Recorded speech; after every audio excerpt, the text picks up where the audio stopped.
Joe Piscopo on the radio. Dr. Peter Vincent Pry is Executive Director of the Task Force on National and Homeland Security. I'll tell you, he is a good guy, a smart man. Hey, Dr. Pry, welcome back to the show, sir. How you doing? Oh, thank you so much for having me. Well, Doc, I'll tell you, I'm a little scared, and I'm glad that I mentioned to Frankie and Frankie Five Boroughs brought you on this morning. We're very, very grateful for that, sir. Traveling through Europe, I saw all the electrical grids haphazardly in beautiful Rome by the sea, going as we approach the airport. All these, those big, tall electrical, towers and grids that is there a danger? And all I kept thinking about with all the wackos that, all the extremists, I'm being kind here, sir, can't they just take us out much quicker than we think, Doctor? Oh, absolutely. There's several threats to the grid.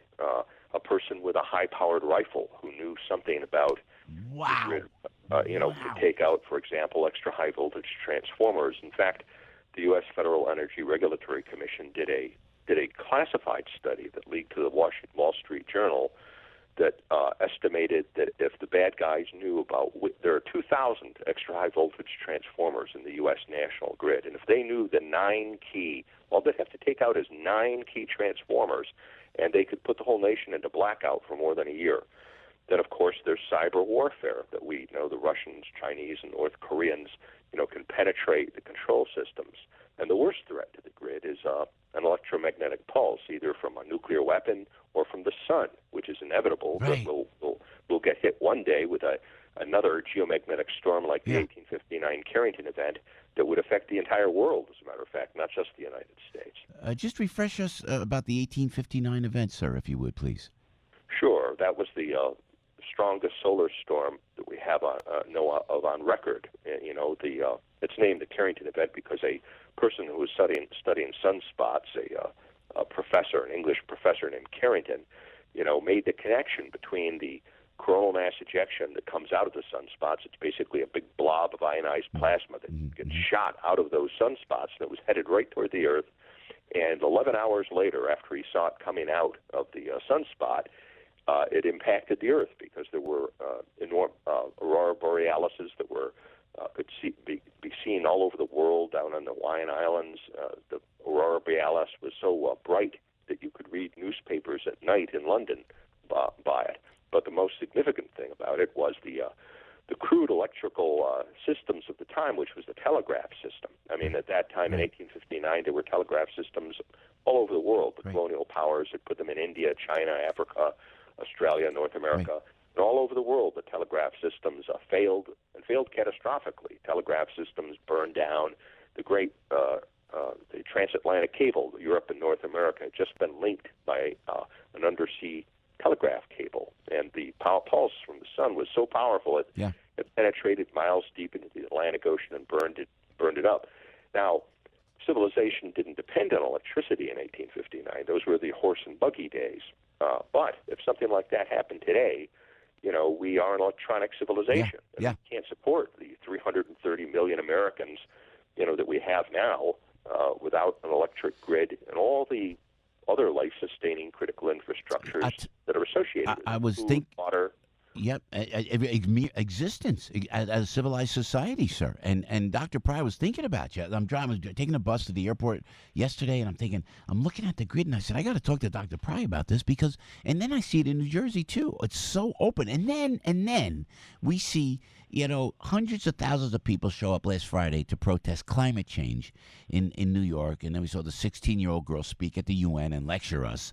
I mean, shouldn't we be? And God bless her. I guess. I just thought it was over the top. And I understand we have to do something about, climate change. But Dr. Pry, shouldn't we be more worried about exactly what you're talking about, like an EMT attack or an attack on the poor infrastructure of our electrical grid, sir? Oh, absolutely. I just wrote an article that was published this week in the Washington Times. Yes, sir. We read it. Great. About this. And it's not clear at all that we have to do anything about climate change. The science on climate change and climate should be taken seriously. But this is all propaganda. The idea that we are on the threshold of some kind of doomsday over climate. All that we know is that there has been a slight uptick in a warming trend. Possibly there's even controversy about that. But historically, warming trends in climate have been associated with good times. The European Renaissance and the rise of the North American cultures like the Aztec and the Inca and the Mississippians were associated with warming trends because food production increases, population increases, and there's civilizational rise during those times. Now, what the Democrat Party and the youth that have been brainwashed and what they're afraid of is catastrophic climate change. Like they keep talking about global warming, which would cause in extreme cases, would cause droughts and the kinds of other phenomena that have ended civilizations, or go in the other direction. These same people, by the way, back in when I was growing up in the 60s and 70s, they were warning about a new ice age. And, remember that? That's actually a more plausible threat than global warming. Really? And what about acid? What about acid rain? Remember? I'm sorry to interrupt you, sir, but acid rain. Remember all those things, sir?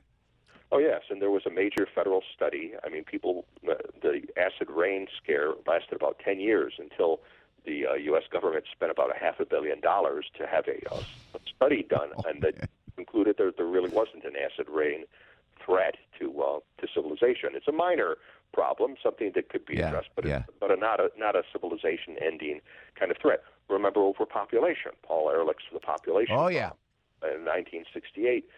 Had the scientific community and the left all upset that there were too many people and that we were going to have such great overpopulation that there might be cannibalism by 1975, and they would have to ration food and water by 1975 because there'd be too many people. And Ehrlich actually recommended.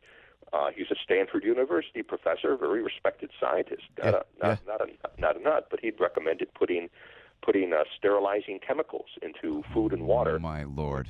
To force sterilization of people and getting the Roman Catholic Church to go along with it because there were just too many people. And they've had I refer in my article to this new study called "Wrong Again: 50 Years of Failed Eco-Apocalyptic Predictions" by Myron Ebel and Stephen Malloy that I highly recommend for those who are bitten with the global warming bug as an antidote, because the fact of the matter is these catastrophic predictions, catastrophic climate change have been going on for since the 60s, and none of these predictions have come true. According to these scientists, a good part of New York City should have been underwater by the year 2019, as one example. So, Dr. Peter Vincent Pry, please Google Dr. Peter Vincent Pry, Executive Director of the Task Force on National and Homeland Security Committee. And boy, I'll tell you what, and the op-ed in Washington Times is definitely something that is a must-read. Dr. Peter Vincent Pry. Dr. Pry, please stay close. Please come back.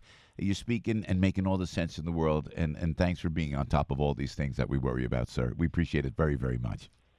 Thank you so much for the forum. I look forward to coming back. Thank you, Dr. Peter Vincent Pry. Please, there's a brilliant man right there. Piscopo.